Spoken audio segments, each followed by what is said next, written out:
الحمد لله نحمده ونستعينه ونستغفره ونؤمن به ونتوكل عليه ونعوذ بالله من شرور أنفسنا ومن سيئات أعمالنا من يهده الله فلا مضل له ومن يضلله فلا هادي له ونشهد أن لا إله إلا الله وحده لا شريك له ونشهد أن سيدنا ومولانا محمدا عبده ورسوله أما بعد فأعوذ بالله من الشيطان الرجيم بسم الله الرحمن الرحيم يا أهل الكتاب تعالوا إلى كلمة سواء بيننا وبينكم ألا نعبد إلا الله ولا نشرك به شيئا ولا يتخذ بعضنا بعضا أربابا من دون الله صدق الله العظيم. قال النبي صلى الله تعالى عليه وسلم إنما بعثت معلما وأيضا قال إنما بعثت لأتمم مكارم الأخلاق وقال عليه الصلاة والسلام إنما بعثت لأتمم مكارم الأخلاق أو كما قال صلى الله تعالى عليه وسلم. میرے محترم عزیز دوستو اور میرے ایمانی غیرت مند بھائیوں، بزرگوں اور عزیز ساتھیوں، اللہ تبارک و تعالی نے مجھے اور آپ تمام امت مسلمہ کو جس دین اور جس شریعت کے اتباع کا حکم دیا گیا ہے وہ نہایت پاکیزہ شریعت ہے، وہ نہایت پاکیزہ دین ہے، وہ نہایت ہی پاکیزہ طریقہ ہے. جو دین، جو مذہب، جو شریعت اللہ تبارک و تعالیٰ نے اپنے محبوب پیغمبر حضرت سیدنا محمد رسول اللہ صلی اللہ علیہ وسلم پر نازل فرمایا، اس میں کسی طرح کے ناپاکی، پلیتی، گندگی، غلاظت کا کوئی دخل نہیں. نہایت ہی پاکیزہ شریعت. دین محمدی کے اندر، دین محمدی کے طریقے پر جو آدمی زندگی بسر کرتا ہے وہ نہایت پاکیزہ انسان ہے. دین محمدی کے اندر دین محمدی سمجھ کر حکم خداوندی اور طریقہ محمد رسول اللہ صلی اللہ علیہ وسلم سمجھ کر جو آدمی زندگی بسر کرتا ہے وہ نہایت ہی پاکیزہ انسان ہے. اللہ کے دیگر بندوں میں جن کے طریقے کے اندر شرک کی ملاوٹ ہو گئی، بدعات کی ملاوٹ ہو گئی، خرافات نے جگہ پکڑ لی، غلط رسم و رواج نے جگہ بنا لی، اسلامی احکامات سے ہٹ کر اور چیزوں نے جن کی زندگیوں کے اندر اپنی جگہ بنا لی ہے، ان کے مقابلے میں کامل طور پر محمد رسول اللہ صلی اللہ علیہ وسلم کے احکامات کی پیروی کرنے والا انسان اللہ کے مقرب ترین بندوں میں سے ہے، جس کی مغفرت میں کوئی شبہ نہیں، جس کے اللہ کے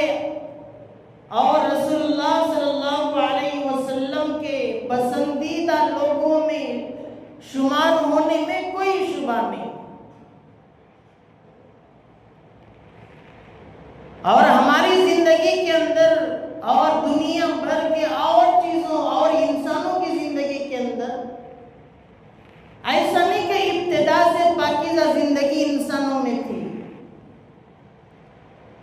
وقت کے پیغمبروں کے آنے کا سلسلہ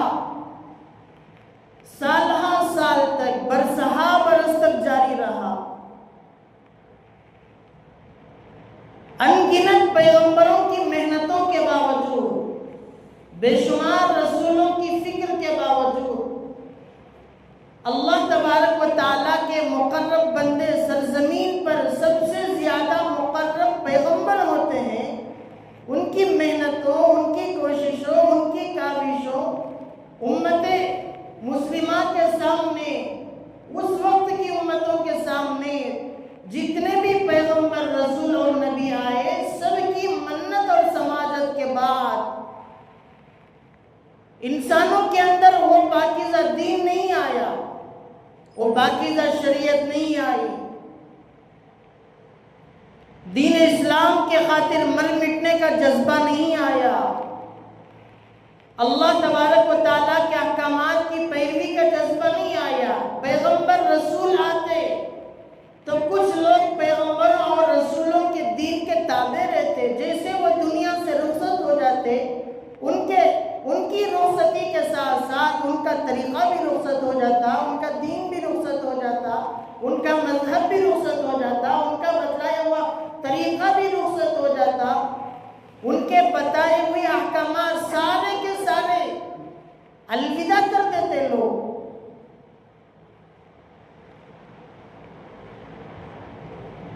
یہاں تک کہ محمد رسول اللہ صلی اللہ علیہ وسلم کی آمد اور آپ کی تشریف آوری سے پہلے تک کا زمانہ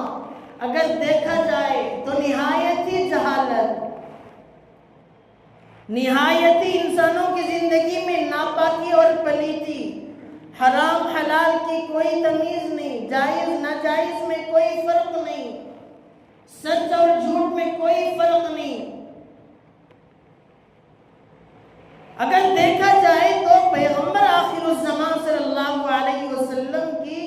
تشریف آوری سے پہلے تک انسانیت کے مزاج کے اندر، اور انسانی مزاج ایک نہ سمجھ میں آنے والے درندگی کا شکار، دور جاہلیت کے انسانوں کا مزاج اگر دیکھا جائے، ان کی صلاحیتوں کو دیکھا جائے، ان کے دن و رات کی زندگی کو اگر دیکھا جائے، تو ان کی زندگی کے اندر نہایتی بدتمیزیاں، خرافات، بدعات، رسم و رواج میں جگہ پکڑ لی۔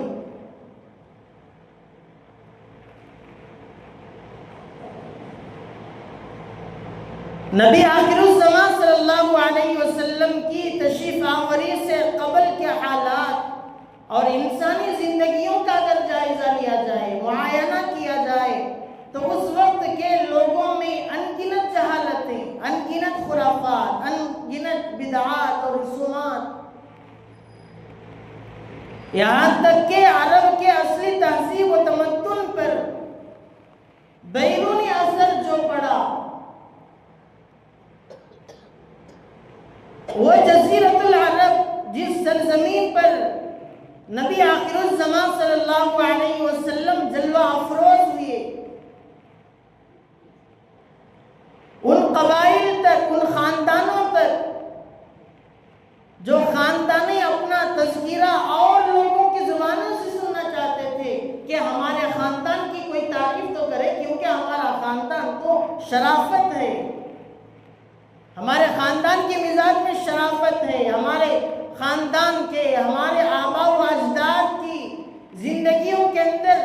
بڑی خوش قسمتی تھی، کوئی اور لوگ آئیں، باہر سے لوگ آ کر ہمارے خاندان کا تعارف کریں، ہمارے خاندان کو پہچانیں، سمجھیں۔ یہاں تک کہ اتنی جہالت اس زمانے کے دور جاہلیت کے لوگوں میں، یہاں تک کہ کعبۃ اللہ کی چھت پر کھڑے ہو کر بعض آدمی یوں کہا کرتے تھے، میرا باپ معاشرے کا سب سے بہترین انسان تھا، سب سے عزت دار انسان تھا، سب میں مانے جانے والا سردار میرا باپ تھا، کیونکہ میرے باپ کے ساتھ ناجائز کئی عورتوں کے ساتھ تعلقات تھے۔ میرا باپ سب سے زیادہ شریف تھا، کیونکہ میرے باپ کی یاری اور یارانہ کئی عورتوں کے ساتھ تھا۔ میرے خاندان کے لوگ بڑے عزیز، کیونکہ میرے خاندان کے لوگوں نے لوٹ مار میں، چوری میں، دغا بازی میں، اوروں کی زندگیوں سے ان کی زندگیوں کو چھین لینے میں، جانوروں یہاں تک کہ انسانی کا خون بہانے میں میرے خاندان کے بڑے بڑے افراد نے کوئی کسر نہ چھوڑی۔ اس معیار کی جہالت جو آسمانوں کو چھین رہی تھی۔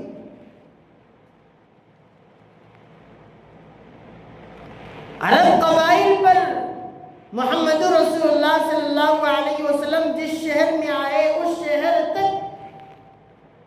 جو بیرونی لوگوں کے جو اثرات ان کی زندگی کے اندر پڑے وہ یہود و نصارا کے تھے۔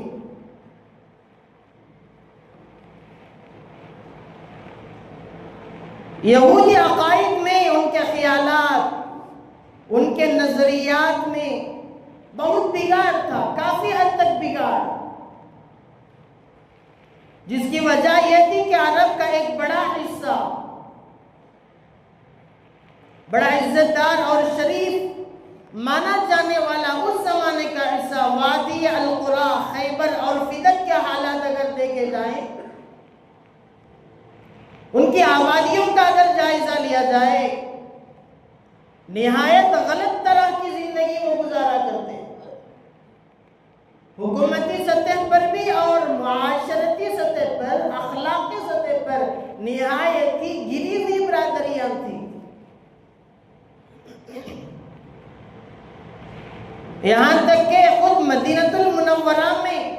حکومتی سطح پر اگر دیکھا جائے تو وہاں یہودیوں کی حکومت تھی۔ باقی تمام ملک میں دنیا کی ایک بڑی آبادی کا اگر جائزہ لیا جائے تو مشرکانہ رسم و رواج، خرافات، بدعات، توہم پرستیاں اور لوگ اپنا معبود اور اپنا خالق حقیقی سمجھ کر کن کن بے حیثیت لوگوں کی پوجا پاٹ کیا کرتے تھے۔ شریف الطبع اور شریف مزاج لوگوں کے سامنے اس کا تذکرہ کرتے ہوئے بھی گھن آتی ہے۔ الغرض میرے دوستوں، رسول اللہ صلی اللہ علیہ وسلم جو دین، جو شریعت لے کر آئے وہ نہایت ہی پاکیزہ شریعت۔ محمد رسول اللہ صلی اللہ علیہ وسلم کے دین کی پاکیزگی اور محمد رسول اللہ صلی اللہ علیہ وسلم کی پاک دامنی، آپ کی تشریف آوری کے مقاصد کو اگر دیکھا جائے کہ محمد رسول اللہ صلی اللہ علیہ وسلم اللہ کے مقرب ترین بندوں میں سے،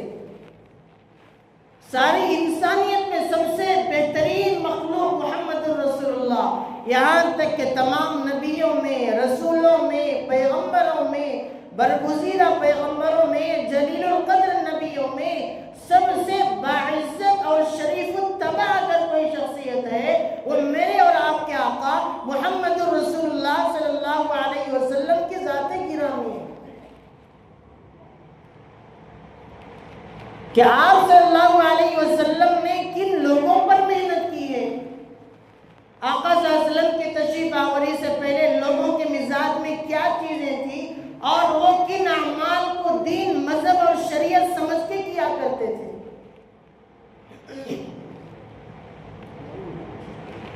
دور جاہلیت کے کئی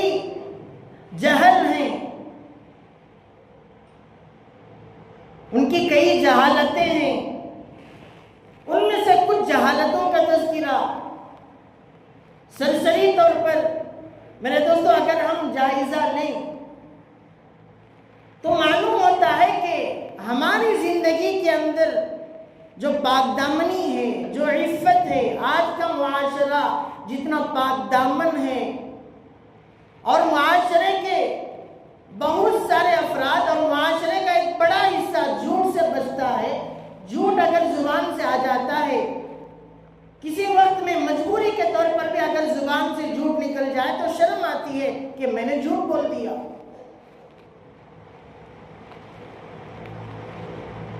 کسی مجبوری کے درجے میں اگر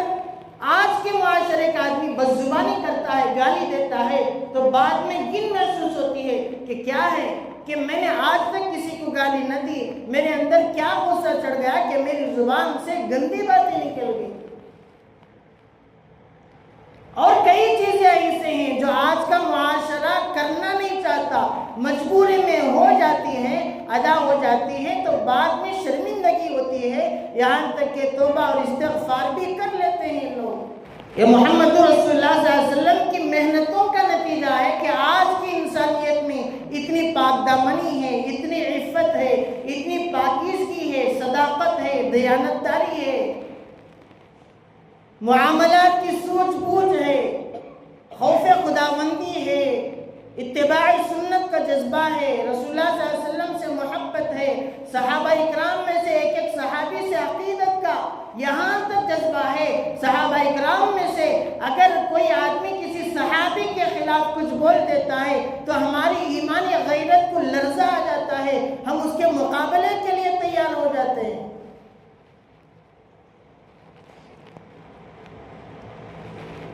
توحید کا پرچم آج تو عام ہے، رسالت کا پرچم تو عام ہے، لیکن نبی آخر الزمان صلی اللہ علیہ وسلم کی تشریف آوری سے پہلے کی جہالتیں، خدا کے اعتقاد میں بگاڑ. اگر کوئی آدمی یہ خدا کی بات کر دے، سوچ نہیں سکتے کہ اس پر کیا حالات آئیں. نبی آخر الزمان صلی اللہ علیہ وسلم کی تشریف آوری سے پہلے جب تک آپ نے لوگوں کے سامنے اظہار نبوت نہیں فرمایا، اگر اللہ کے نبی علیہ السلام ایک خدا کی دعوتیں آپ نے دیا تو میرے دوستو تاریخ اور ہسٹری ہمارے سامنے ہے. جب آقا صلی اللہ علیہ وسلم نے ایک خدا کی بات کی تو لوگوں میں سے کس نے سب سے پہلے پتھر پھینکا تھا؟ ایک خدا کی جب آپ نے بات کی تو کن کن لوگوں نے آپ کو اذیتوں سے دوچار کیا؟ جب آپ نے ایک خدا وحدہ لا شریک لہ کا پیغام لوگوں کے سامنے سرزمین کے سپرد کرنا چاہا تو کن کن لوگوں نے آقا صلی اللہ علیہ وسلم کو پریشان کیا، مارا، پیٹا، یہاں تک کہ شہر بدر کرنے کی بھی کوششیں کی گئی اور شہر بدر کر دیا گیا، اور یہاں تک کہ ایک سے زائد مرتبہ بائیکاٹ کی نوبت آئی. تو اندازہ لگائیں آپ کی تشریف آوری سے پہلے خدا کے تصور کا کیا بگاڑ تھا، ایک خدا کے اعتقاد میں کیا بگاڑ تھا. اور لوگ آخرت کے منکر تھے، آخرت کا کوئی تصور اس زمانے کے لوگوں میں نہ تھا. چنانچہ قرآن نے بھی اس کی گواہی دی. قرآن نے فرمایا وَإِذَا ذُكِرَ اللَّهُ وَحْدَهُ اشْمَأَزَّتْ قُلُوبُ الَّذِينَ لَا يُؤْمِنُونَ بِالْآخِرَةِ وَإِذَا ذُكِرَ الَّذِينَ مِن دُونِهِ إِذَا هُمْ يَسْتَبْشِرُونَ. اور جب صرف ایک اللہ کا نام لیا جاتا تو یہ لوگ جو کہ آخرت کے، قیامت کے، مرنے کے بعد دوبارہ زندہ کیے جانے کے منکر تھے، جب ان کے سامنے ایک اللہ کی بات کرتے تو ان کے چہروں پر جھلیاں آ جاتی تھی. جب ان کے سامنے ایک اللہ کے علاوہ دیگر معبودوں کی بات کی جائے، پتھر کے خدا ہونے کی بات کی جائے، درخت کے خدا ہونے کا اگر تذکرہ بھی آ جائے تو ان کے چہرے تو خوشیوں سے کھل جاتے تھے. قرآن نے گواہی دی. وجہ یہ بتاتے کہ ما نعبدهم الا ليقربونا الى الله زلفا، ہم ان کی پوجا پاٹ کیوں نہ کریں، ہم ان کو خدا کا معبود کیوں نہ کہیں، اس لیے کیونکہ یہ ہمیں اللہ کے قریب لے جاتے ہیں۔ دور جاہلیت کے لوگ ایک اللہ کے علاوہ اور چیزوں کی پوجا کر کے یہ سمجھتے تھے کہ یہ ہمیں اللہ سے ملائیں گے، الا ليقربونا الى الله زلفا۔ اور نبی آخر الزمان کی تشریف آوری سے پہلے کے لوگوں میں ایک جہالت یہ تھی کہ ملائکہ کی الوہیت، فرشتوں کو خدا کی بیٹیاں کہا کرتے تھے، لیکن اللہ کے نبی علیہ السلام کی محنت، امت پر شفقت، میانہ روی کا آپ نے یہ سبق دیا کہ آپ کی اس مجلس میں اگر کوئی یہ کہے کہ نعوذ باللہ میں فرشتوں کو اللہ کی بیٹیاں مانتا ہوں، تو پتھر برسیں گے۔ اللہ کی نبی کے محنتوں کا یہ نتیجہ ہے۔ لیکن آپ کی تشریف آوری سے پہلے ان الذین لا یؤمنون بالآخرہ لیسمون الملائکۃ تسمیۃ الانثی، جو لوگ قیامت پر ایمان نہیں لاتے تھے وہ فرشتوں کو خدا کی بیٹیاں کہا کرتے تھے۔ اسی طرح سے جس طرح بعض یہود حضرت عزیر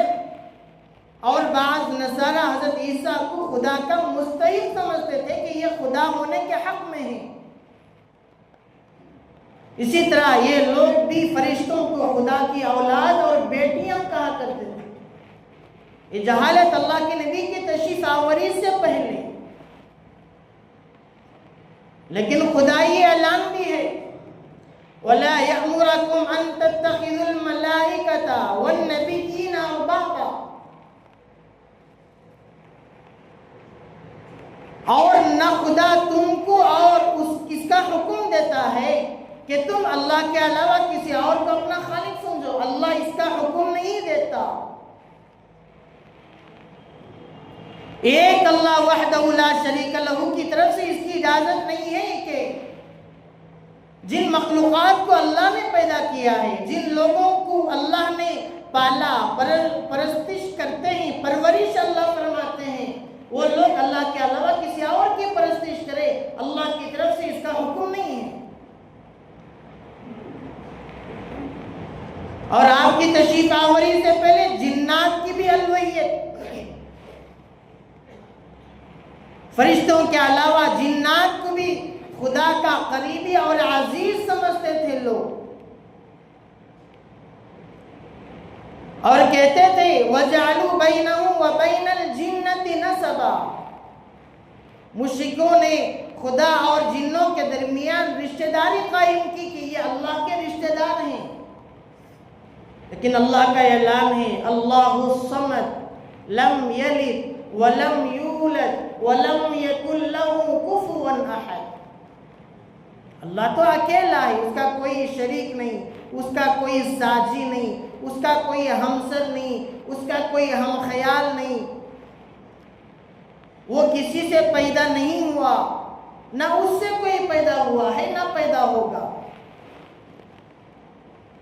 کسی سے کسی کی رشتہ داری ہونا اللہ کے معاملے میں عیب ہے، لیکن انسانی مزاج اس کے برخلاف، اگر کوئی یہ کہے کہ میرا کوئی بھی نہیں ہے، میں کسی سے بھی نہیں ہوں، تو یہ اس کا عیب ہے، انسانوں کا یہ عیب ہے۔ انسانوں کی شرافت یہ ہے کہ وہ اپنی شرافت کا اظہار کرنے کے لیے جتنی زیادہ قرابت داریاں، رشتہ داریاں جوڑتا چلا جائے، اس کی پاک دامنی اتنی زیادہ ہے، اس کی فضیلت اتنی زیادہ ہے، انسانوں کا یہ حال ہے، لیکن خدا کے معاملے میں اس کے برخلاف۔ خدا تو اکیلا ہے، تنے تنہا ہے، نہ اس کے حکومتی معاملے میں کسی کی مشاورت کی اس کو ضرورت ہے، نہ دنیا کو چلانے کے نظام میں کسی کے مشورے کی اس کو ضرورت ہے، کسی بھی معاملے میں کسی کے بھی مشورے کی، کسی کے بھی ہمسایہ ہونے کی اس کو کوئی ضرورت نہیں۔ تنے تنا اکیلا بادشاہ ہے. ساری سرزمین کا،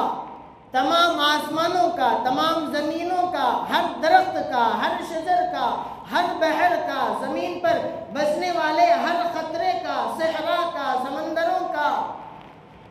آسمانوں میں اڑنے والے پرندوں اور مخلوقات کا، زمین پر رہنے والے پرندوں اور جتنی بھی چیزیں ہیں، حیوانات ہیں، نباتات ہیں، جمادات ہیں، سمندروں میں تیرنے والے جتنی مچھلیاں ہیں، کیڑے ہیں اور کیا کیا جانور ہیں، آپ نام لیتے چلے جائیں، سب کا تنے تنہا بادشاہ مالک کوئی ہے تو وہ اکیلا وحدہ لا شریک ہے. کسی کو مارنے کے لیے وہ کسی کا محتاج نہیں، کسی کو جلانا ہے، زندگی دینا ہے تو وہ کسی کا محتاج نہیں. اگر وہ دنیا کے 1/3 حصے کو خراب کر کے برباد کر دینا چاہے، کسی کے اندر یہ جرت نہیں ہے کہ اسے کہے کہ یا اللہ تو یہ کیوں بگاڑ رہا ہے. اگر وہ آسمان نیچے گرا دے، کسی کی یہ مجال نہیں کہ وہ آسمان کو اٹھائے. یَهَبُ لِمَن یَشَاءُ إِنَاثًا، اس کی مرضی ہے، جسے چاہے وہ بیٹیاں دے. وَيَهَبُ لِمَن يَشَاءُ الذُّكُورَ، اس کی مرضی ہے، وہ جسے چاہے بیٹے ہی بیٹے دے. أَوْ يُزَوِّجُهُمْ ذُكْرَانًا وَإِنَاثًا، اس کی مرضی ہے کہ کسی خاتون کو کچھ بیٹے دے دے، کسی خاتون کو کچھ بیٹیاں دے دے. وَيَجْعَلُ مَن يَشَاءُ عَقِيمًا، اگر وہ چاہے کہ کسی خاتون کو، کسی ماں، کسی بیٹی، کسی عورت کو بے اولاد رکھے، بانجھ بنا کے چھوڑ دے، تو کسی کے اندر یہ مجال اور جرت نہیں ہے کہ اسے یہ مشورہ دے کہ اے خدا تو نے فلاں کو کیوں بانجھ بنایا ہے. یہ اس کی مرضی ہے. نہ کاریگری میں وہ کسی کا محتاج ہے، نہ لوگوں کے بنانے میں، مارنے میں، پیدا کرنے میں وہ کسی کا محتاج نہیں، اور اس کا کوئی ہمسر اور ساجی بھی نہیں ہے. اور زمانے جاہلیت میں آپ کی تشریف آوری سے پہلے بت پرستی اتنی عام کہ جتنے انسان اتنے خدا، جتنے قبیلے اتنے خدا، جتنے خاندان اتنے خدا. اللہ کے علاوہ جن چیزوں کو یہ لوگ پوجا کرتے تھے، بت بنائے رکھے تھے، ان میں سے کچھ کا نام تو قرآن نے ذکر فرمایا. کئی قبیلے تو ہر قبیلے کا بت الگ، خاندانوں کے بت الگ، اور ان کے نام الگ الگ. اس بت کا نام اس کے لیے نہیں، اس بت کا نام کسی اور کے لیے نہیں. چنانچہ قبائل کے اعتبار سے بت پرستی کا عالم نبی آخر الزمان کی تشریف آوری سے پہلے اگر دیکھا جائے، قبیلہ بنو ثقیف کے بت کا نام لات تھا. قریش بنو شیبان بن جابر کے بت کا نام عزہ تھا. حضرت علامہ شبلی نعمانی اور حضرت مولانا سلیمان ندوی رحمہم اللہ، ان دونوں حضرات نے کئی بتوں کے نام، تقریباً 60 قبائل اور ان 60 قبائل کے بتوں کے الگ الگ نام اپنی بیش بہا قیمتی تصنیف میں سیرت النبی کے اندر آپ دونوں حضرات نے جمع فرمائے. کسی بت کا نام تو منات تھا، کسی کا نام لات، عزہ، یغوث، یعوق، نصر. متعدد قبائل کے بتوں کے متعدد نام، اور ان ناموں کے ساتھ لوگ پکارا کرتے تھے. اور ستارہ پرستی بھی عام تھی. عرب میں ستارہ پرستوں کا بھی ایک گروہ تھا. مختلف قبیلے، مختلف لوگ، مختلف قبائل کی پوجا کیا کرتے تھے اور مختلف ستاروں کی پوجا کیا کرتے تھے. مختلف قبائل، مختلف ستارے، اور ان میں سب سے زیادہ خدائی کا اگر کسی کو مقام تھا نعوذ باللہ تو وہ سورج اور چاند کی پوجا کیا کرتے تھے، جس کا ذکر قرآن نے کر دیا، منع کر دیا. لا تسجدوا للشمس ولا للقمر، نہ آپ سورج کی پرستش کر سکتے ہیں، نہ چاند کی آپ پرستش کر سکتے ہیں۔ وَاسْجُدُوا لِلَّهِ الَّذِي خَلَقَهُنَّ، آپ اکیلے معبود، اکیلے خالق و مالک کی آپ عبادت کر سکتے ہیں۔ اس کی عبادت کو چھوڑ کر، اس کی پرستش کو چھوڑ کر، اسے خالق مالک معبود ماننے کے علاوہ آپ جس کی بھی عبادت کریں گے، اطاعت کریں گے، فرما برداری کریں گے، سب کے سب ہیت ہیں۔ یمن کے اندر قوم سبا تھی، یہ سورج ہی کو پوجا کرتے تھے، جس کا ذکر سورہ نمل کے اندر اللہ نے فرمایا ہے۔ اور یمن کا جو بادشاہ تھا شمر لیر عائش جس کا نام تھا، وہ بھی سورج کی عبادت کیا کرتا تھا۔ اور اس کے ساتھ ساتھ نبی آخر الزمان کی تشریف آوری سے پہلے کہانت بہت عام تھی۔ کہانت ایک سخت بلا تھی جو تمام ملک میں پھیلی ہوئی تھی، ہر جگہ کئی ماہرین ہوا کرتے تھے جو کاہن کہلاتے ہیں کہ کل کیا ہوگا آج بتا دیا کرتے تھے۔ جسے آج کے زمانے میں بھی بہت سارے لوگ عامل حضرات کے چکر میں جاتے ہیں، درگاہوں کے پاس جاتے ہیں، مزاروں کے پاس لوگ بیٹھے رہتے ہیں، ان کے پاس جا کر اپنا ہاتھ دکھاتے ہیں اور ان سے بھوشیوانی جسے کہتے ہیں فال کھلواتے ہیں کہ میرا ہاتھ دیکھ کے بتاؤ کہ کل کیا ہوگا۔ وہ بھی انسان ہے ہماری طرح سے، چلو ہم کچھ نمازی ہیں، وہ بے نمازی ہیں، ہمارے اندر کچھ اللہ اور اس کے رسول کا ڈر ہے، ان کے اندر وہ بھی نہیں ہے۔ اللہ ماشاءاللہ کچھ ہوتے ہوں گے، نادانی کی بنیاد پر، جہالت کی بنیاد پر، انہیں صحیح علم نہ ہونے کی وجہ سے وہ اس سے اپنا کاروبار سمجھتے ہیں، لوگوں کے فال کھلواتے ہیں، بتلاتے ہیں کہ کل کیا ہوگا۔ میرے دوستو، اگر ہمارے کل کے بارے میں ان کو پتا تھا تو وہ لوگ بے یار و مددگار، نہ رشتہ داری، نہ یاری، نہ قرابت داری، نہ ماں کا پتہ، نہ باپ کا پتہ، نہ کاروبار کا پتہ، وہ وہاں کیسے بیٹھ جاتے ذلیل ہونے کے لیے؟ کل کیا ہوگا صرف اللہ کو پتا ہے۔ کل کس کے ساتھ کیا ہوگا، کل کون رہے گا، کون نہیں رہے گا، کل کون پیدا ہوگا، کل کون مرے گا، اس کے بارے میں اگر کسی کو علم ہے تو وہ ایک تنہا بادشاہ اللہ کو علم ہے۔ اس سے آگے بڑھ کر اگر کہوں، اللہ تبارک و تعالیٰ کے جتنے بھی پیغمبر اور رسول ہیں، سب سے برگزیدہ، سب سے مقرب ترین پیغمبر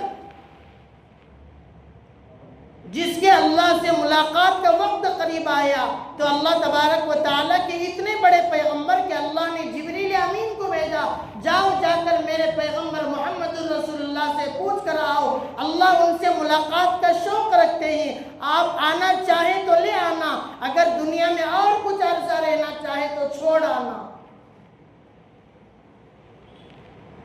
جسے اللہ نے ملاقات کا ارادہ فرمایا، دنیا سے آخرت کی طرف کوچ کرنا چاہا تو اللہ نے اپنے محبوب اور مقرب ترین پیغمبر کی اجازت لی۔ اجازت کے لیے معمولی کوئی چھوٹے موٹے جبریل امین کو نہیں بھیجا، اپنے معمولی فرشتے کو نہیں بھیجا، تمام فرشتوں میں جسے سید الملائکہ کہتے ہیں، فرشتوں کا سردار، فرشتوں کے استاد حضرت جبریل امین علیہ السلام کو اللہ نے بھیجا، جاؤ جا کر محمد رسول اللہ سے پوچھ کر آؤ، اللہ تعالیٰ ان سے ملاقات کا شوق رکھتے ہیں، ملنا چاہے تو لے آنا، رہنا چاہے تو چھوڑ آنا۔ اس پیغمبر کی بھی اللہ تبارک و تعالیٰ نے ان کو بھی یہ اختیار نہیں دیا کہ لوگوں کے بارے میں یہ بتا سکیں کہ کل کس کے ساتھ کیا ہونے والا ہے۔ آج کا بے نمازی کیا بتائے گا، آج کا شرابی کیا بتائے گا، آج کا کبابی کیا بتائے گا، آج کے والدین کا نافرمان کیا بتائے گا کہ کل کس کے ساتھ کیا ہونے والا ہے، کل کس کے ساتھ کیا ہونے والا ہے۔ اگر کسی کے اندر بتانے کی ضرورت اور طاقت ہے، اکیلا تنہا بادشاہ کسی کے اندر قدرت ہے تو ایک اللہ کے پاس قدرت ہے، کوئی نہیں بتا سکتا۔ اگر کوئی آدمی یہ بتائے کہ ہاتھ دیکھ کر یا آنکھیں دیکھ کر چہرہ دیکھ کر بتائے کہ کل تمہارے ساتھ یہ ہونے والا ہے، اگر وہ مسلمان ہے، ایمان والا ہے، تو دائرہ اسلام سے خارج ہو جائے گا، اس کا اسلام اب باقی نہیں رہا۔ کیونکہ کہانت، کاہنی کرنا،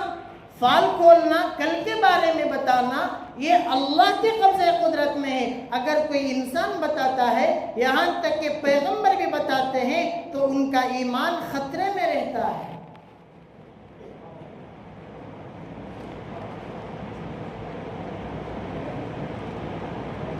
میرے دوستو، یہ جہالت آج بھی کچھ ہمارے معاشرے میں ہے۔ لوگ بتاتے ہیں کہ ہاتھ بتاؤ، بتاتے ہیں تو کل تمہارے ساتھ یہ ہونے والا ہے، اور آدمی اس گمان میں پڑ جاتا ہے کہ اچھا انہوں نے فلاں نے مجھے بتایا ہے کہ میرے ساتھ یہ ہونے والا ہے، یہ ہونے والا ہے، اسی گمان میں یہ آدمی مست ہو جاتا ہے۔ پھر اللہ فرماتے ہیں میں آدمی کے گمان کے مطابق فیصلے کرتا ہوں۔ جب یہ گمان کرتا ہے تو اللہ اسی گمان کے مطابق اس کا فیصلہ لکھ دیتے ہیں۔ انا عند ظن عبدی بھی، میں بندے کے گمان کے مطابق فیصلہ کرتا ہوں۔ اگر وہ اپنے معاملات میں اچھا گمان کرتا ہے تو میں اس کے بارے میں اچھے فیصلے کرتا ہوں، اگر وہ بدگمانی کرتا ہے تو اس کے حق میں بدگمانی لکھ دی جاتی ہے۔